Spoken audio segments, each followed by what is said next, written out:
Welcome back, ladies and gentlemen. It's time to invite on stage Mr. Nitesh Aggarwal, Vice President Infosys, to talk about go-to-market strategies for SMEs and more. At Infosys, he heads strategy for financial services, healthcare, insurance, and life sciences. A man who wears multiple hats, Mr. Aggarwal is also a member of the Chief Strategy Officer Group of the Confederation of the Indian Industry, that is CII, where he heads the mentorship track and is working on mentoring startups in partnership with Agri Startups and IITM Research Park. The stage is all yours, sir. Give it up for Mr. Aggarwal, ladies and gentlemen. Thank you. Can you hear me? All right, fantastic. So first of all, thanks for having me here. And as I was thinking through the session, I was wondering how I can contextualize it to the SME sector. And I've put in some thought, some effort, so don't think about me being from Infosys and, large company, what will they be able to share. So I'm hopefully, at least hoping that you guys will be able to take a leaf out of some of the things that we've done.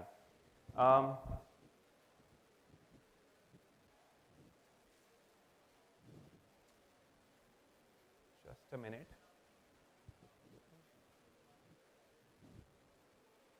Perfect. Okay. All right. So this is really why we think we've done well. So I actually started off a transformation initiative in FY18 on how do we transform our sales organization, and the challenges that we were facing were some of these, right? So we saw in the environment there were a lot of large deals that our clients and our prospects were starting to award, and the share of those large deals that we as a company were seeing was suboptimal. The second was, of course, amongst our peer set, we saw that the accounts, for us, large accounts were 100 million or are 100 million plus. It may be different for your sector, but it doesn't matter, right? The fact of the matter is there is a pyramid that we were working on, and our accounts were not growing fast enough compared to our peer set. So we undertook this journey, which I will speak to you about, and there will be definitely elements which I'm sure will be applicable to you as well, right? So the first one, of course, large deal wins. We've had a phenomenal run, and the logos that you see below are some of the largest brands in the world, right? So whether we talk about Vanguard, which is among the leading, retirement player in the US, you talk about Temasek, we did a joint venture with them. Daimler, I mean, who doesn't know Mercedes, right? And for us in India who've grown up, and I'm sure all of you, right? I mean, these are brands that we've aspired to even know, let alone work with them, right? And for a company to actually win mega deals with them, beating out Accentures, IBMs, has been absolutely phenomenal, right? Now, while we did the large deals, we also saw that the number of 100 million plus accounts that we had in these 3-4 years has actually doubled, right?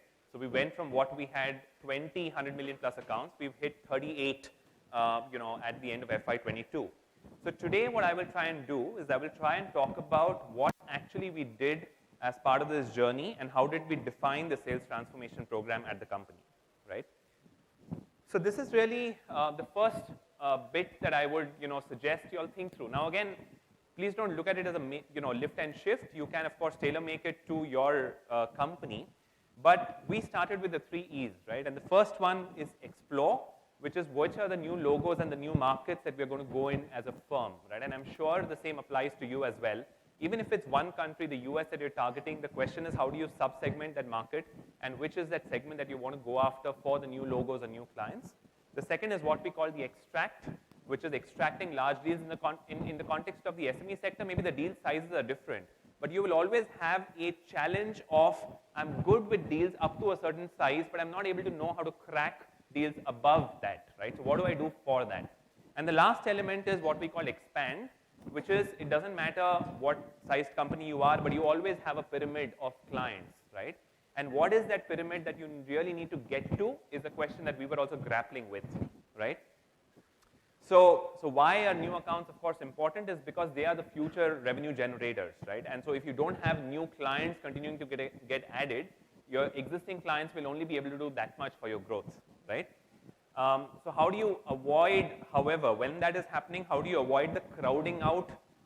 Today as a company and as a sector, 95% plus revenue comes from existing clients. So how does a new client acquisition strategy get any focus is what we'll cover. What are the metrics?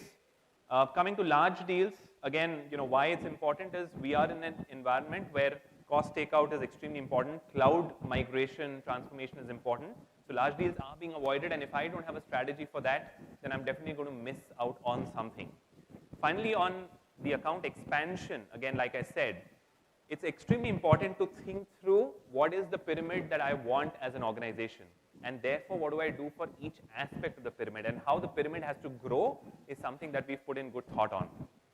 Of course, all of this is going to be hinged on a very strong foundation, and the two bits are people and the processes and systems that we run, right? So I'll cover some elements of this in the rest of the slides, and hopefully that will give you enough food for thought on how this was done. So this, I guess, is probably the most relevant session or the most relevant strategy for your set of companies, right? So the first one is what we call the new logos. How do I augment and add more clients to my set of customers so that I'm able to grow and meet the aspiration that I define for the firm, right? And there are three legs to this tool, right? The first one is, okay. Is that better? Okay. Or I'll just remove this if that works better. Okay, sorry. Thanks for highlighting that. So the first one is the power of focus, right?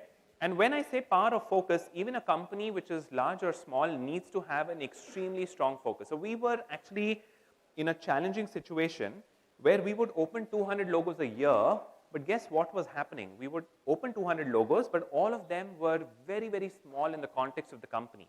Now, because of that, the tail that we were seeing as a company was just continuing to increase. In fact, this morning we spoke about the fact that we hire salespeople, and those salespeople come and open a logo, but they're not interested in mining the logo.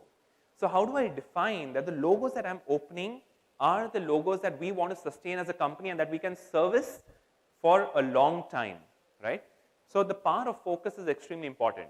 What we did as an example is we said we will define a priority list for you guys, okay? Now, a priority list meant that the hunter needed to go after the priority, but you could go after non-priority accounts also, okay? There was no restriction per se, but the outcome of the commission that we paid them was disproportionate. So you could open logos which you wanted to open, but you'll get 3 times the commission if you open the logos that I as a company want you to open, right? That was a very small way of telling them that, hey, listen, I'm fine for you to do whatever you want, but if you do what is strategically important for the company, it will earn you better commission, right? That one small switch that we did, really made us, I think the priority logos that we had moved from around 25% to around 45% because of that little switch that we did, right? That was extremely important. The second is, what do you offer to them, right? And one other thing that we did is that we had a bunch of service offerings. So if you call them as horizons, right? We say horizon 1 as our commoditized services and so on. So we said if you sell higher order services, again, we'll have a slight multiplier that you go in. And the reason we did that is because as a company, we realized if you go in and sell a commoditized service, any of our competitors, you're not differentiated. So, they're not really experiencing the Infosys magic when they buy that first service. And the repeat sale, therefore, doesn't happen, right? So we wanted them to actually come in and buy that exclusive stuff, the differentiated stuff that we had as an organization. And so therefore, that again meant that that acceleration that we gave meant that a hunter started doing the little things that we wanted them to do, right? So again, I think the element in the power of focus was not that I restrict you or I prevent you from doing what I want you to do, but you can do that, but you will earn higher if you do what I want you to do, right? So that was a small switch in terms of the power of focus that we started driving as a firm. The second was, again, I titled the session as the science augment to art, right? Salespeople will want to believe that selling is an art, okay? How often have we spoken about or heard about that analogy or that thing about selling a comb to a person who doesn't have hair, right? So selling is an art, yes, but then there is a science augment to it also. And what we did as part of the second one is we look at it as a simple pyramid which says there is create, convert, and scale, right?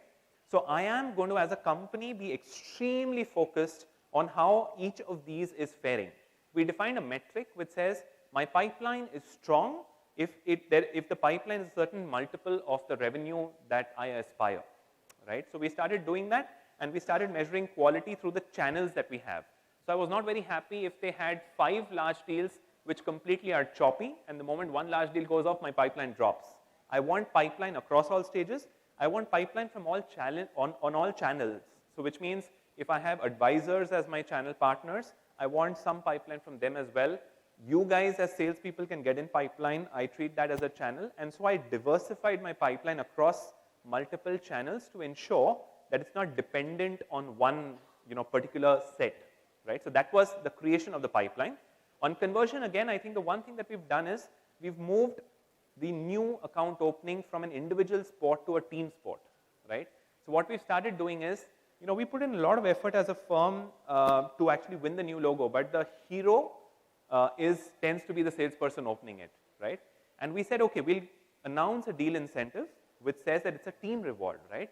So if that pre-sales person helps you in the deal, fantastic. If there is a referral from some other person in the organization, fantastic, right? So there is a team award that we do, and the way we do that is there are some guidelines that we define, but the leader, the person who manages the sales team, is able to determine who gets how much as part of that guideline, right? So again there, what we did is conversion. We said it's not just that individual person. Yes, that person could get the lion's share, but then which is the team which made it happen? And the moment again we did that, we realized that people felt that it was their job to participate in closure, okay? It was not as though, oh, you know what, I did a lot to help win this deal, but the hero was that salesperson, right? And that person made the big bucks. So we made it a team sport, right? And the last is what we call scaling, right? And scaling is where, again, you open a client which is great, but how do you scale it, right? Again, in our context, we have, around 50 odd service lines, right? And the question is that, again, the stickiness will not come if it's that one service that the customer has bought. The stickiness will come when they experience a larger set of service lines. And so what keeps us awake at night is how many customers are there in the initial 1 year who've experienced more than 2 or 3 service lines from Infosys, right? So again, scaling is an element of experiencing more of the company than just that one deal that was sold, right? So that's the second leg of that. And the last element, like I said, is collaboration, right? So new sales is definitely very lonely. How do you make that happen? So we provide a lot of support in terms of whether it is cold calling, whether it is digital marketing. Today, the tools that we have available, and I'm sure you all are better experts than maybe me within Infosys on the tools that are available, right? So today, digital marketing is just phenomenal. I can just sit and through a tool get to know what kind of searches a company is doing, and so therefore, what is it that is the key pain point for them? I can actually influence, so I mean, today when we are in a large deal situation or even in a mid-sized deal situation for a new logo, we actually know and we surround the entire customer with messages from the company, right? If we host and if we are the technology partners for Australian Open, in APAC, that customer organization starts believing as though Infosys is the technology partner for Australian Open and for tennis globally, right? And that's the power of tools that's available. It's not Infosys per se, it's about leveraging the tools. And mind you, it doesn't cost a lot. I mean, there is this perception that we had that, it's a lot of, it's thousands of dollars and so on and so forth. Some of the tools available are not that expensive. It's just about us being slightly more, wiser with how we use the dollars or the rupees that we may have to spend on some of this, right? And run it among the salespeople that, only a few will get the money provided you can make the business case and things work better, right? So that in our view was, how we transform the new logo function. And we've seen a growth of around 17% CAGR in these last 3 or 4 years. And by the way, this is new revenue which keeps coming into the company every year, right? And which, again, given the base that we have, we're absolutely stoked with how we're doing this, right? So that's one.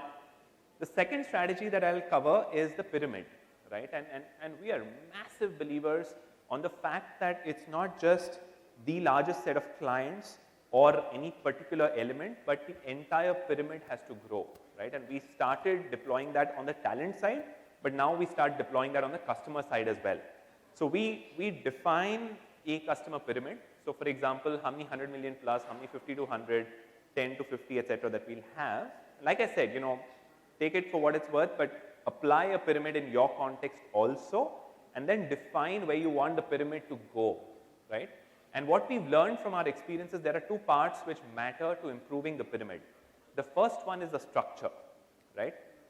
So it's extremely important to have a vision on where do I want my pyramid to go and define which tier should have how many customers in what time frame. So that's one. Second is decide the ownership, dedicate ownership with the N in a box model, right?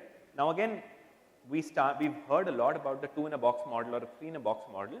What N in a box is contextual to you, right? So I don't want to preach in terms of what that N in a box should be, but define what N in a box will work for each part of the pyramid. If it's your largest customers, then maybe even the CEO has to be a part of the N in a box, because that CEO has to spend enough time, a determined set of time in a month for that customer or for that pyramid, right? So define that N in a box, because that science is extremely crucial. We think we'll provide the right effort. It doesn't happen until and unless you measure it and define it that way, right? So define that. Invest, of course, right, in both dollars and people, right? So again, if it is, N in the box is salespeople, fine, given, hire whatever it needs to at every pyramid level. But if it's solution architects, if it's any other designer, if it's delivery partners, if it's, like I'm saying, leadership bandwidth, put a value to it and put it out there, right? And give each tier the dollars that they want, right? So in case of your largest customers, doing account-based marketing is something that you dedicatedly need to do. But for your smallest customers also, say that one day in a month I will run some kind of a campaign for them to feel that that's important for us. They are important for us as well. So define all of those metrics, because it goes a long way in standardizing the experience and the attention that they all get from you. And then of course focus on the performance, right? So again, this part I'm sure all of you do, but irrespective, executive connects and quarterly business reviews, who is the Infosys champion in that customer organization we do. We actually, on that point, one of the things which I don't know how many of you all know, just a show of hands, have you all heard of this company called GLG? Okay, 1, maybe 2, 3. So GLG is one of the most inexpensive but under-leveraged expert networks, right? So what they do is when somebody retires, right, and think about it this way, each of us want to give back to society, right? And when we are in employment, our first focus is our own company and our own growth. But once you retire, you want a way to give back. What GLG simply does is it reaches out to experts and gets them into this virtual network. And you can tap into GLG and you can actually speak to somebody who's an expert at a certain thing. Now, what we do, for example, is actually speak to ex-CIOs or ex-members of that organization and get their independent perspective on who actually is buying within that organization, okay? And each of those interactions, for example, is worth $500 or $1,000. The question is, again, you don't need to do it for every customer, of course, but do it for those key ones. And therefore, rather than just trusting your salesperson, try and understand from that retired executive on who are the people that you should position to. Will they be willing to buy? If yes, what the deal life cycle will be, and who else you need to position that pitch to, right? So there is a lot of that organizational intelligence that you will be able to derive from small things like this, right? So don't just do it yourself. Get the ecosystem to also contribute to that part, right? Again, if you're an organization which is into something which has some intellectual element to it, which I'm sure all of us have, ensure that you keep proactively pitching to the customer with those, right? I think in the morning this discussion about it's not about just throwing what you have, but I think also it's important to keep giving them inputs so that they are able to come back and realize what all you have to offer. Because sometimes, yes, you want to tailor make it for the customer, but sometimes the customer doesn't know enough and doesn't trust you enough to share enough information. So the very least you can do is continue to tell them what else you think you can do for them, right? And ideas then get exchanged that way, right? So this is how we handle the account expansion strategy. From people, again, I think in the enterprise software space, people buy from people, right? So it's extremely important that we invest enough in the people. And there are, of course, the two parts, right? The hard and the softer aspects. And by the way, some of this is not just for us and our teams, but also for the client organization. So if you look at the hard elements of it, define the archetypes of the salespeople that we have, right? So we, a lot of times, think about what we think our salespeople should be. What kind of degree should they have? What kind of skill they should have? What have they done, etc. You also have to realize who is the buyer. What kind of person will impress the buyer, right? If you're selling an experience solution, that person probably wants to hear from somebody who's actually been in that kind of space in the past. It may not just be somebody who understands technology, who's able to understand what the role of marketing and branding, etc., is, right? So think about the archetype of the salespeople to talk to the customer, not who is able to sell what you have. They have to connect with the customer, remember that, okay? I define, of course, the ideal sales team construct, and I'm sure a lot of you do that. Define the KPIs. Now, one other thing that we've done really well is once the organization grows above a certain size, we don't mandate everything from a KPI standpoint. We give a certain core KPIs, okay, but then we give optional KPIs. And the reason we do that is because we want different segments and business leaders to actually tailor-make how they deal with their teams based on their style, right? So if today I have a certain mandate that I want, yes, those 2 or 3 KPIs I can define, but I give them a bouquet of 10, 15 optional KPIs. That flexibility we leave with our business leaders, right? That again, we've seen that a lot of organizations tend to over-control that element, which I think works sometimes against them. I'm out of time, but I'll just take another maybe 2 minutes if that's okay, and wrap up the next one as well.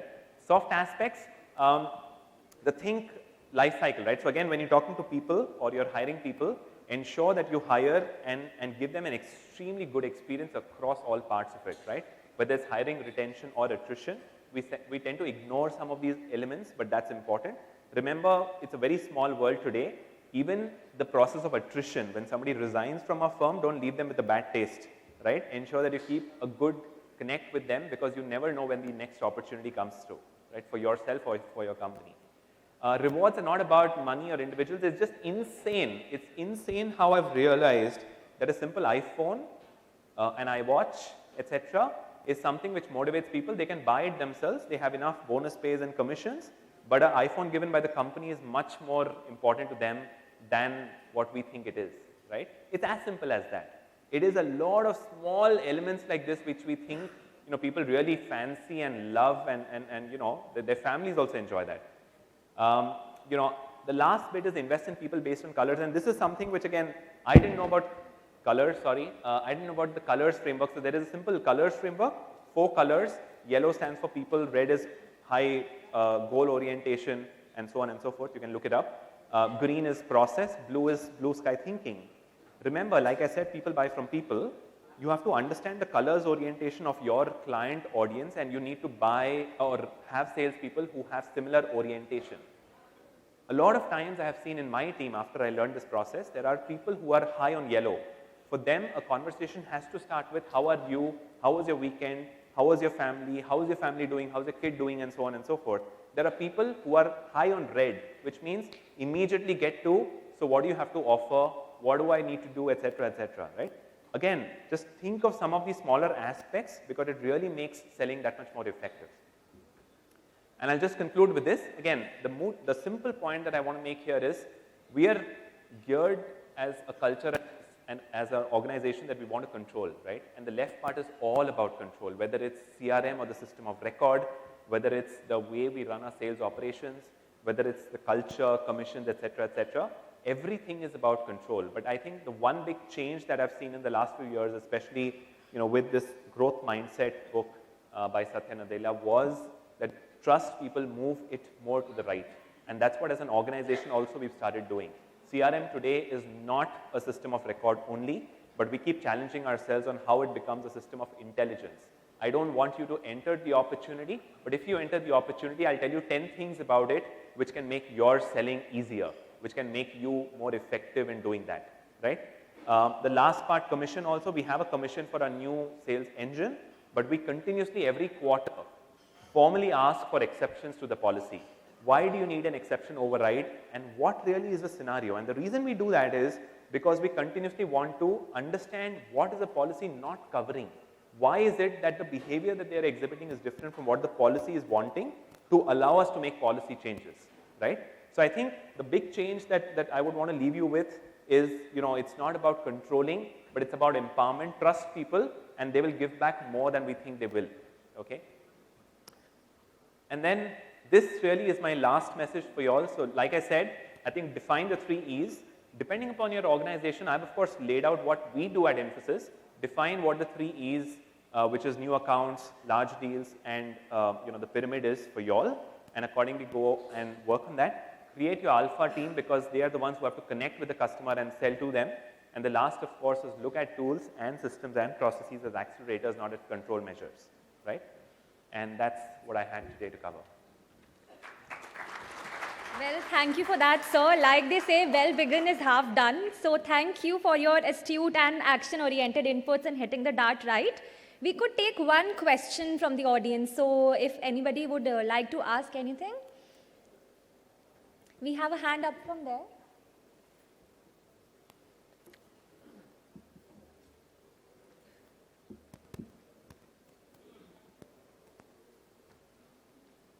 And of course, it helps if you have wonderful campuses like the one that you have there. Thank you very much. That was useful for small organizations like ours. Just one question here. Yes, Yeah. sorry. We are currently dealing with distribution of commission between the sales team and the delivery team. Okay. So do you have any views on that? Because sales teams are important to get the work in, Yes. but the delivery team are important to continue and grow the customer. Yes. So for sales teams, again, it depends on if it's new logo, what we do is that we keep it based on the entry that you make. And if you make the entry, so for example, in our context, what we do is 18 months is the time that you have to enjoy the commission once you've opened the logo. So that they stay invested and they know after that they stop earning commission. So we kind of phase them out that way. But with delivery, in addition to revenue, the quality of revenue is something that we really incent them on. Delivery, unfortunately, doesn't get commission. They do get bonus, but the bonus depends on the quality of revenue that they're able to go in with, right? So for example, digital services, whether it's data, cloud, etc., we give them higher bonuses if they go there rather than this. So the entire thing is about, the salesperson is commissioned to go in and make the first deal. Of course, the accelerators for selling digital deal as a start is important. For delivery people, it's an element of how do you continue to grow, but with the services that matter to us. But that's more bonus, not so much commission. Understood. Thank you. That's useful. Sure. Thank you for the question, sir, and thank you for that. I now request Mr. Sameer Jain, SME Council Chair and CEO, Net Solutions, to felicitate Mr. Aggarwal, please.